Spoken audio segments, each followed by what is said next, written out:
দেখি কেউ বলতে পারেন কিনা ডাইনিং টেবিলের নামে একটা সূরা আছে। ইতালির রাজধানী রোমের নামে কোরআনে একটা সূরাই আছে, এটা মানুষে জানেই না। আর তিন শব্দের অর্থ হচ্ছে ডুমুর। তিন মানে কি?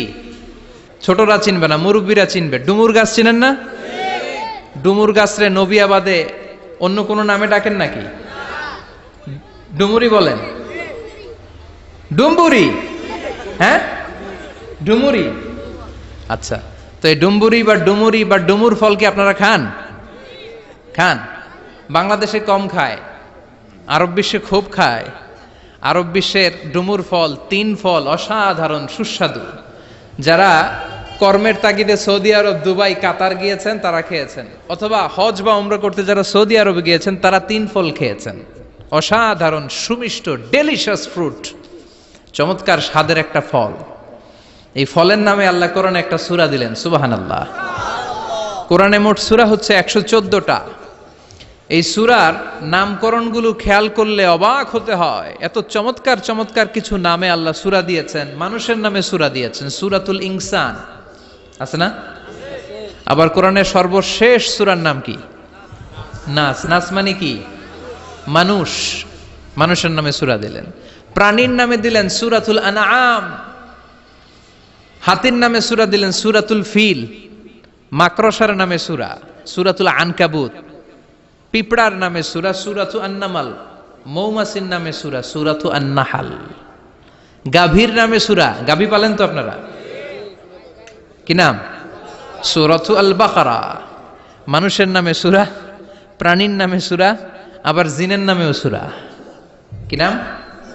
সূরাতুল জিন। শহরের নামেও কোরআনে সূরা আছে, সূরাতুর রোম। আপনারা বলেন তো ইতালির রাজধানীর নাম কি? ইতালির রাজধানী রোমের নামে কোরআনে একটা সূরাই আছে, এটা মানুষে জানেই না। সূরাতু আর-রোম, গলিবাতির রোম ফি আদনাল আরদ। বিশ্বনবীকে আল্লাহ জানালেন অল্প কয়েক বছরের ব্যবধানে, ও নবী, এই রোম শহর আপনার পদদলিত হবে। আপনারা এই রোমকে দখল করবেন, রোমকে আপনারা শাসন করবেন। তার মানে ইতালির রাজধানী যে বর্তমান রোম, এই রোম শহরের নামে এই কোরআনে একটা সূরা আছে। পড়েন আল্লাহু আকবার। বংশের নামে কোরআনে সূরা আছে, সূরাতু কুরাইশ। কুরাইশ বংশ আছে না? সূরাতু আলী ইমরান। কবি সাহিত্যিকদের নামেও সূরা আছে। জানেন সূরাটার নাম কি? কে জানে? সূরাতু শুআরা। কবিদের নামে সূরা। মারামারির নামেও সূরা আছে, ঝগড়ার নামে, হরতালের নামে সূরা আছে, সূরাতুল মুজাদালা। নারীদের নামে সূরা আছে, সূরাতু মারিয়াম। সব নারীদেরকে একসাথে করেও সূরা আছে, সূরাতুন নিসা। ভূমিকম্পের নামে কোনো সূরা নাই, হ্যাঁ? Zilzal, the Surah, the chapter of earthquake.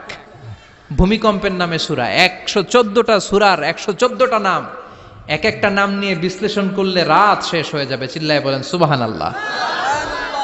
তারই ধারাবাহিকতায় আল্লাহ ডাইনিং টেবিলের নামে একটা সূরা দিলেন, আর একটা ফলের নামে সূরা দিলেন। দেখি কেউ বলতে পারেন কিনা ডাইনিং টেবিলের নামে একটা সূরা আছে, মানে যেটার মধ্যে প্লেট রেখে, যে দস্তরখানের উপর প্লেট রেখে আমরা খাই, এই দস্তরখান বা ডাইনিং টেবিল এর নামে একটা সূরা আছে।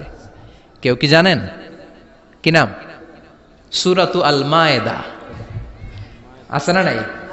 মায়েদা মানে ডাইনিং টেবিল, মায়েদা মানে সুফরা, যেটার মধ্যে প্লেট রেখে মানুষ খায়। আবার ফলের নামে একটা সূরা দিলেন।